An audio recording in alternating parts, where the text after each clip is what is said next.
Hi, this is Jo. Welcome to my part 3 Capricorn season podcast video. So we have until the 20th of January until Capricorn season ends and we move into Aquarius season. The sun will enter Aquarius on the 20th of January at 7 a.m. on the dot, Australian Eastern Daylight Time. But before that happens, we have some more big shifts occurring before then. So if I start here on the 10th of January, we've got some very interesting energy with dwarf planet Eris. She's very prominent over the next week or so because she's very active during that Cancer full moon on the 14th of January. So I'm just going to explore her a bit here because on the 10th of January, she stations direct. So she retrogrades for 6 months of the year and then is direct for 6 months of the year. That's just her natural cycle.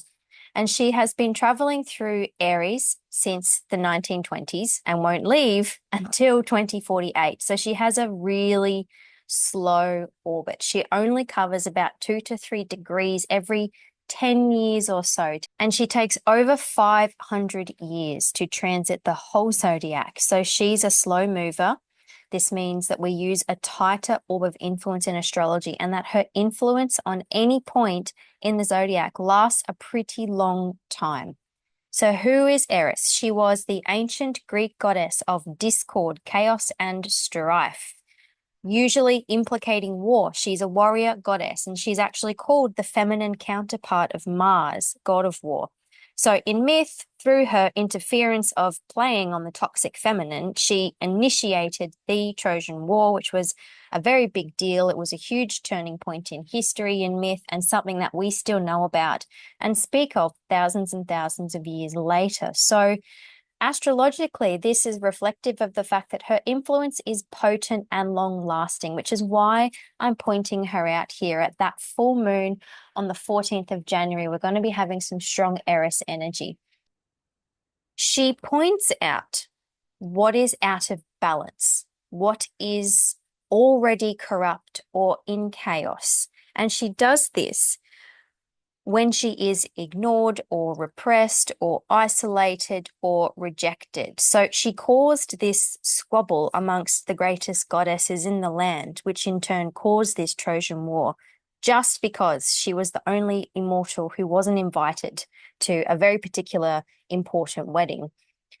And it is important to note here that she less causes the trouble or chaos itself and more activates it or brings it to the surface, brings it to consciousness because it already exists. It's already there.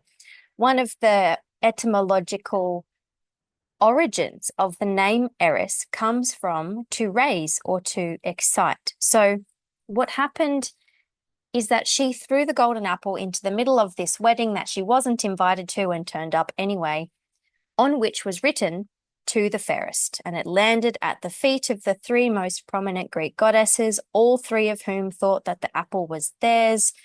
Arguments ensued, promises were made, a wife was stolen, and then from that, the war was started. And this was all because Eris wasn't invited.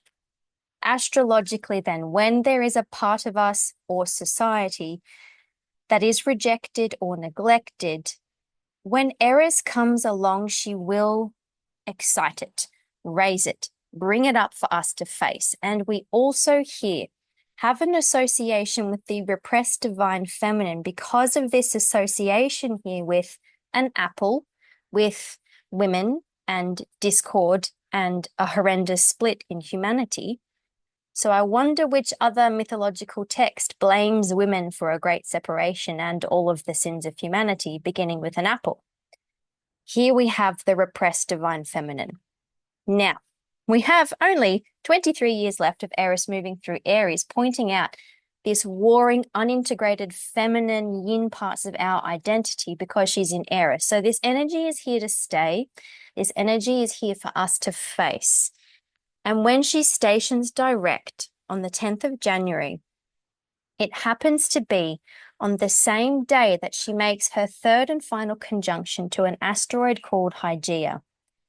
This began on the 17th of June. The first conjunction was back in the 17th of June last year. Her second one was on the 16th of November. And now on the 10th of January, the day that Eris stations direct, she is conjuncting Hygeia. Now, this period of time since mid-June, Hygeia, goddess of hygiene, cleanliness, health itself, and preventative medicine and healing, has been making Eris take her medicine to do her healthcare. And in Aries, this has been around working with those ignored, ostracized, neglected, unintegrated parts of your identity and resolving the chaos with healing, with doing up the treatment plan for the parts of yourself that you just don't like, which is causing you chaos, whether inner chaos or external chaos. And this could be expressed by, because Eris in Aries can be the influence of having to fight, because she's a goddess of war, for our sense of self in Aries. Hygeia here could be how we're making sure that we have a fit and healthy sense of self, that we're able to stick to our guns if needed, and how to stay strong in that healthy sense of self, healthy sense of identity.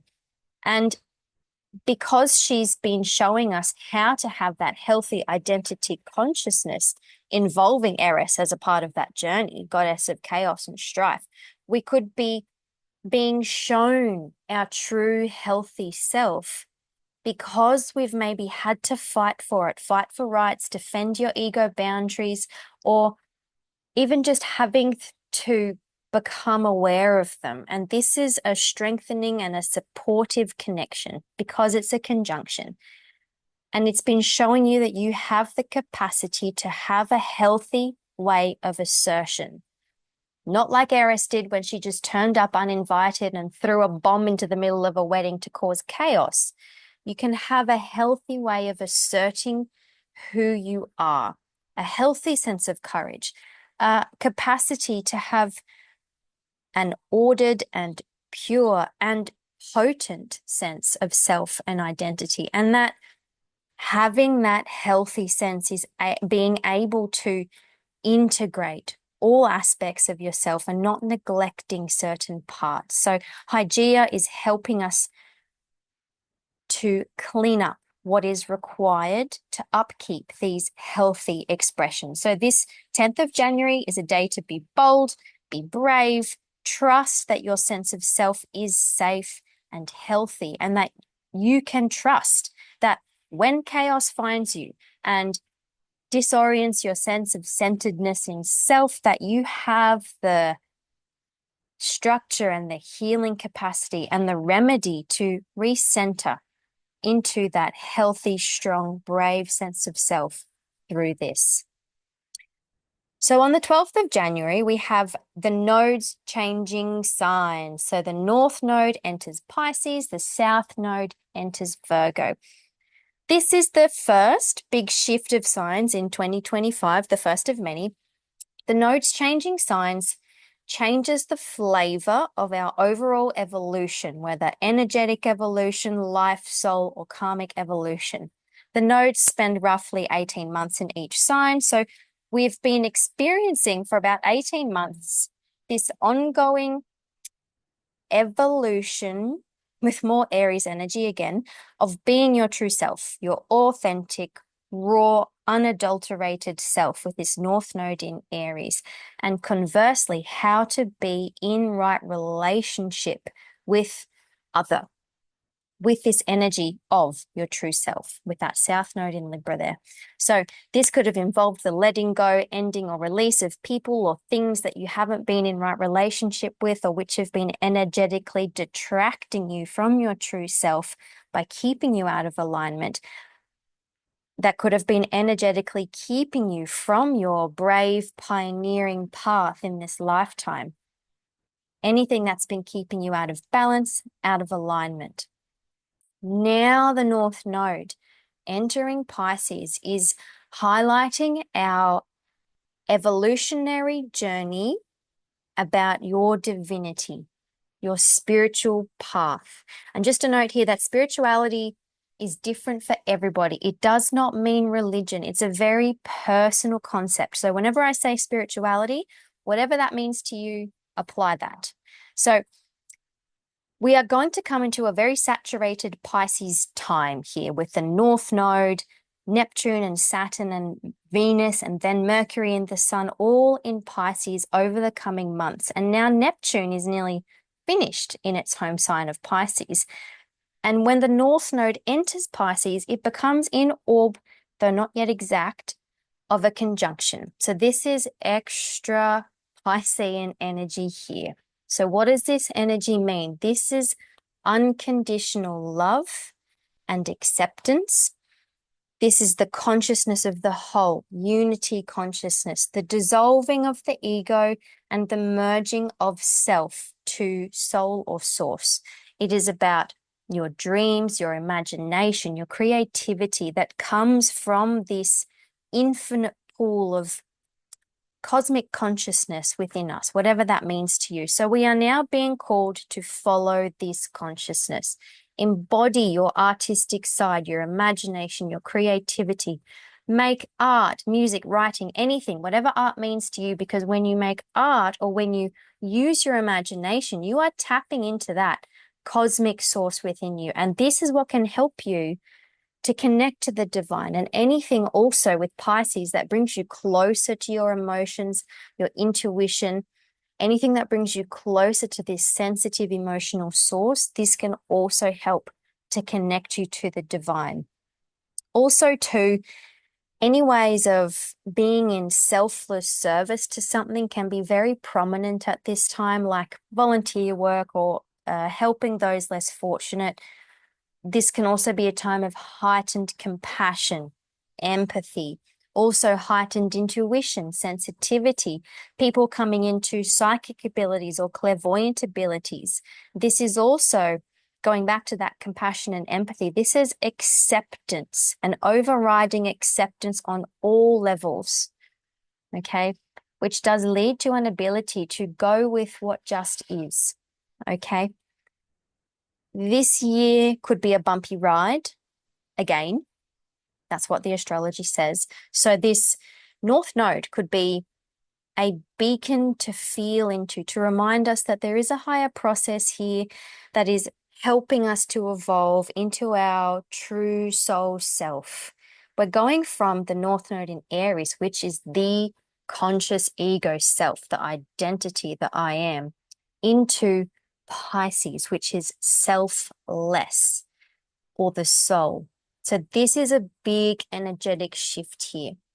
And with the South Node in Virgo, the ways to align to this North Node in Pisces journey is through the releasing of any of these dysfunctional Virgo aspects of your life. Now, the first thing that comes to my mind is health, being healthy. I feel the health system could be having to cope with big shifts and changes, at least here in Australia. Perhaps globally, I don't know. This could be pharmaceutical companies as well. That just came to me. But Virgo is our day-to-day life, our rituals, our habits, our efficiency, also our craft. So what we do with our lives, in our lives that we specialize in, which is usually work, but it could be anything. Languages could be your craft. Bread making could be your craft. Surfboard making, anything. So getting back to health is what you do and how you do it every day in your everyday routine healthy? Is it healthy for your body? Is it healthy for your mind? Is it healthy for your emotions? And with the North Node in Pisces especially, is it healthy for your soul and for your energetic evolution? So healthy body, healthy mind, they say. This could be as simple as detoxing your body, getting enough sleep, especially with the strong Pisces energy here. Sleep is crucial.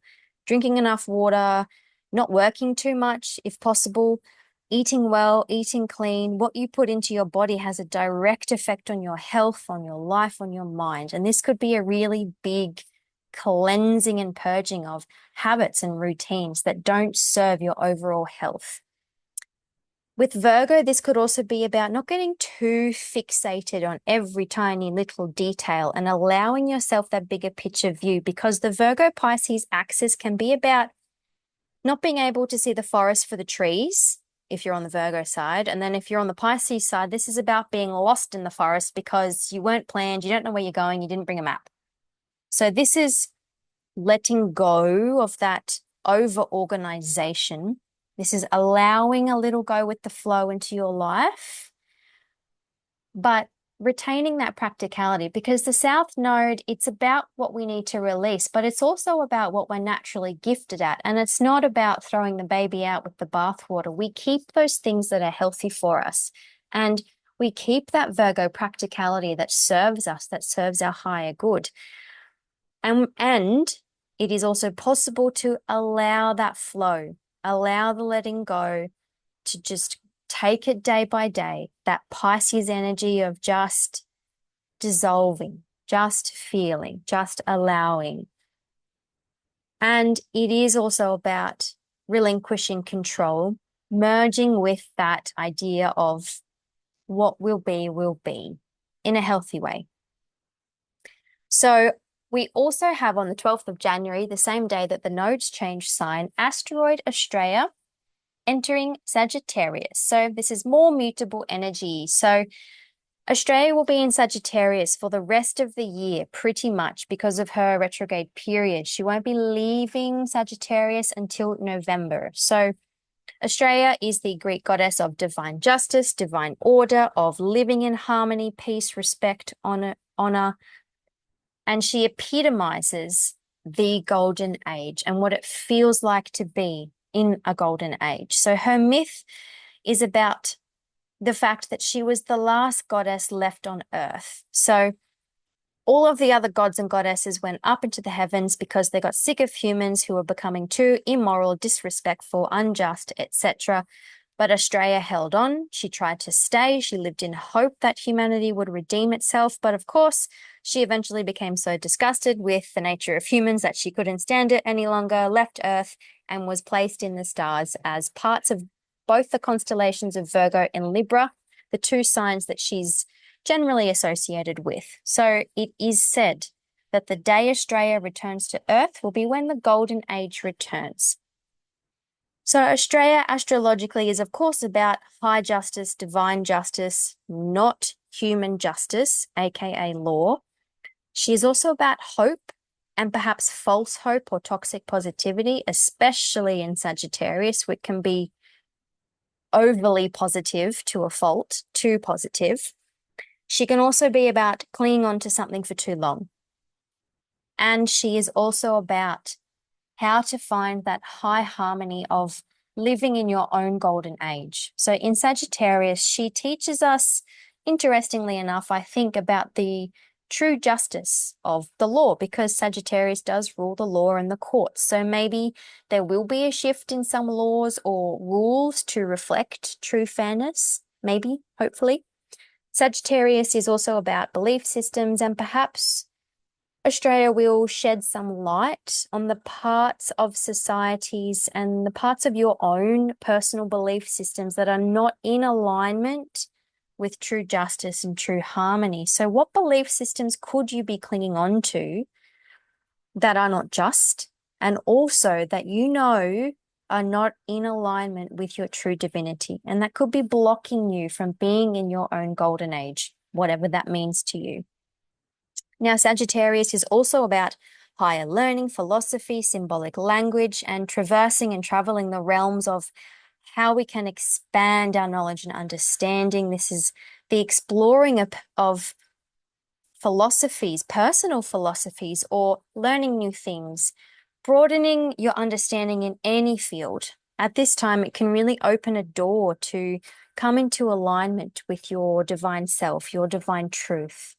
So this is also an interesting placement for traveling or for exchanging different cultures or different ways of being, and yes, exchanging different belief systems in a way that, I mean, it doesn't necessarily have to include travel, of course, but this is in a way that really feeds the harmony of humanity. It will be interesting to see how the energies of Australia in Sagittarius plays out throughout the year. Now, on the 13th of January, we have Mars retrograde in Cancer, trining Neptune in Pisces. This is the second of three, and it is the lovely reminder that this steamy Mars retrograde journey through emotional Cancer is truly feeding into our spiritual alignment with Neptune in Pisces, and it's feeding our connection to higher consciousness. So Mars retrograde in Cancer has been churning up old emotions, memories, ways of feeling, unconscious instincts. And with this trine to Neptune, this is helping us to cleanse what needs cleansing, dissolve what needs dissolving. And I'm getting the image of some beautiful ocean salt water cleaning a wound of infection here. And I do find that Neptune in harmonious aspects like this can act like a balm, like something soothing, like bestowing peace and bliss and acceptance. So here it could be with Mars retrograde in Cancer, your gut emotional drives linking up to your higher consciousness. So it's your lower primal emotions receiving contact, receiving connection to your higher intuition and sensitivity, to your soul self. So it's a beautiful day to explore how these two interconnect, the lower with the higher. This can be feeling able on this day to act on your intuition, act on your sensitivity, because Mars is all about action. This is acting for your higher self and your soul consciousness. Now, we also have another trine on this day, the 13th of January, Sun trining Uranus retrograde in Taurus, the Sun, of course, in Capricorn. This is our annual Sun trine Uranus. This is a happy, sparky day. This is the lighting up of that spark of high mind. This is the energy of shining your true, unique light, odd bits and all, in a way that displays your difference and your specialness with the sun here. Now, the sun is in Capricorn, which is not the most expressive of signs, and Uranus is retrograde, and it's in steady, slow, pondering Taurus. So these Sun and Uranus dynamic archetypes are being filtered into a very earthly, practical, tangible, even literal and real expression. So this could be showing up very literally for you in terms of even showing a bit more of your true personality with the sun in your professional sphere, for example, because this is Capricorn. This could be trying something different because it's Uranus, like wearing a new unique style or a color you've never worn before, or trying a different food with this Taurus aesthetic here. So this could also be, because it's a beneficial trine and because it's Uranus, a pleasant surprise or a pleasant change, perhaps even around finances or your profession. So overall, this is a lovely day, the 13th of January, with these two trines. And with this Sun trine Uranus, it's a lovely day to really let out your true creative expression in practical, physical ways. We now come to the 14th of January, the full moon in Cancer. So there's a lot to say. I'm not going to say it all here. I'm going to make a separate podcast video for you on the full moon.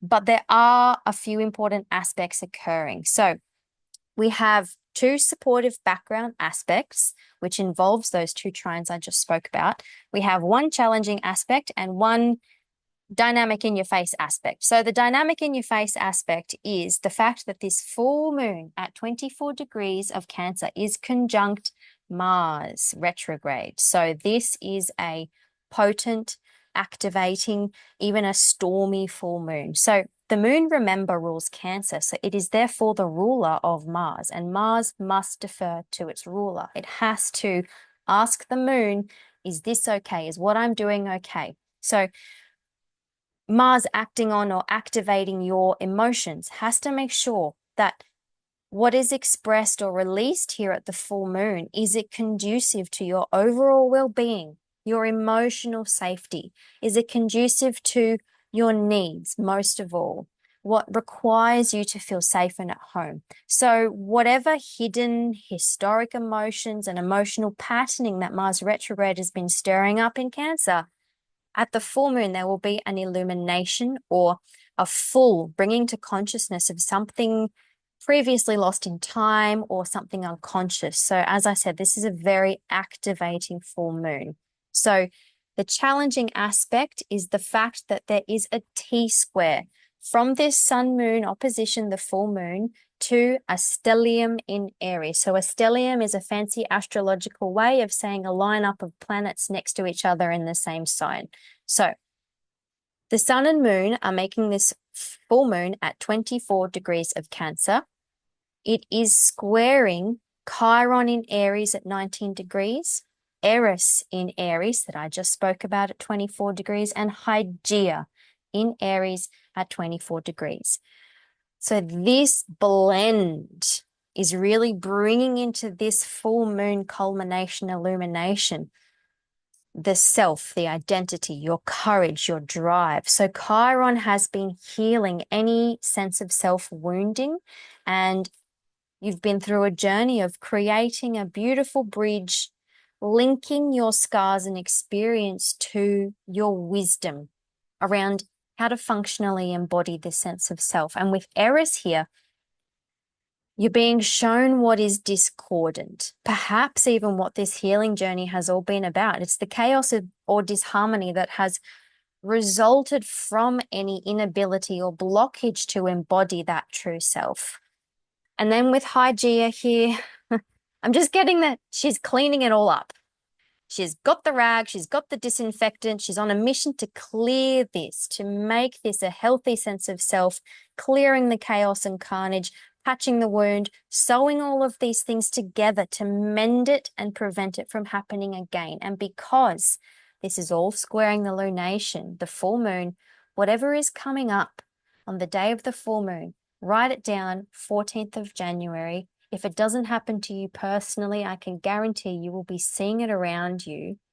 Whatever illumination, whatever discovery you have at this full moon, especially because of this activating Mars retrograde, which, by the way, is ruling this stellium in Aries. So they're even more closely linked here. This lunation could be bringing up old wounds, old memories that hurt, history that could have been just even traumatic. I'm just getting that there is a bit of a trauma signature here. Overall, this is activating, as I said, more than anything. And I will go more into this in my full moon podcast video. So just quickly, those two beneficial aspects that I spoke about before are actually two grand trines. So we have a grand water trine with the North Node in Pisces, with the Moon and Mars, of course, in Cancer, and then asteroid Juno in Scorpio. Neptune in Pisces is also in orb. So it's Neptune in Pisces conjunct the North Node in Pisces. This is a lot of points in water, and it's a flowing watery aspect, and it's supportive. So it's enabling you to really feel everything that must be felt, sense everything that must be sensed. This is an opening and a flow of intuition and sensitivity. So this illumination at the full moon is leading you towards your higher self with the North Node and Neptune in Pisces.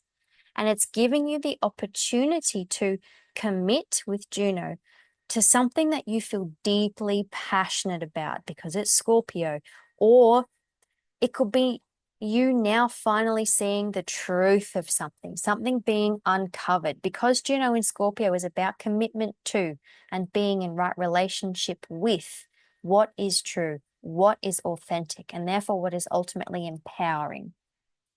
And Scorpio is also about secrets and lies, what is hidden. And this full moon is not having a bar of it. It'll be throwing into light anything that has been tried to be swept under the rug. And it will be able to show you through that what you are now willing to commit to going forward, emotional commitment. I'll go more into this into my full moon podcast. So the other grand trine, as I spoke about before, the sun will be trining Uranus, and then the south node as well. So the south node in Virgo, Uranus in Taurus, the sun in Capricorn. Now, because the nodes are interacting with this lunation, just a side note, And these are beneficial aspects. Whatever is happening around this full moon, even if it is fraught, it is ultimately linked to your evolutionary direction, your karmic evolution, soul energetic life evolution. So with this Earth Grand Trine, it is giving you the ability to ground your experience in reality, to make something out of it. So the Sun in Capricorn is challenging this full moon in Cancer, deep emotional Cancer, to structure those emotions. Put a framework there that functions, solidify these emotional intentions, and do something with this. Do is a very Earth word. And with the trine to Uranus retrograde in Taurus, as I mentioned before, it's about doing something differently.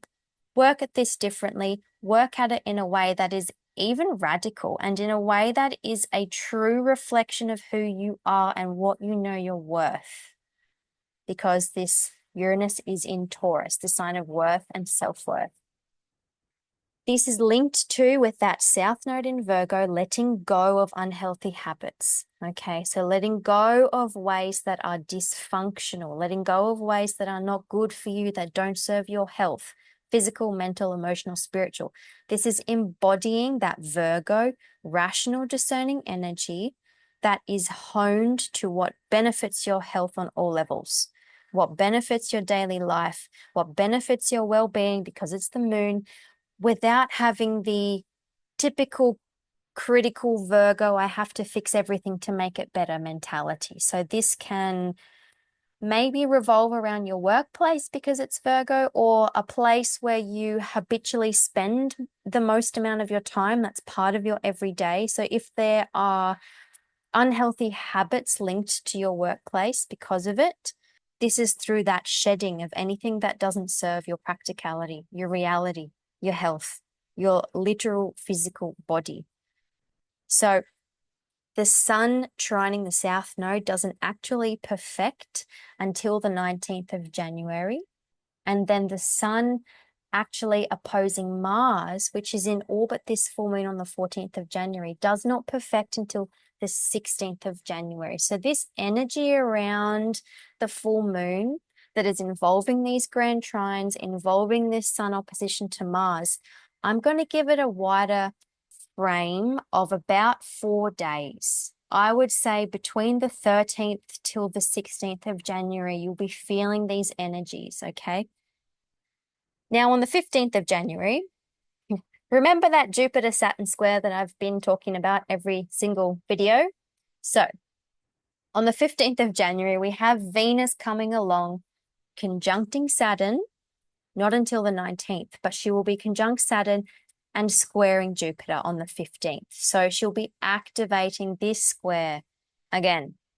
So Jupiter has been expanding our connections, inner and outer, has been expanding the way we communicate with self and the world, how we're expanding our mentality, expanding our very concept of our brain and consciousness. It's about how we want to grow in networks, grow in intelligence, grow in connection itself.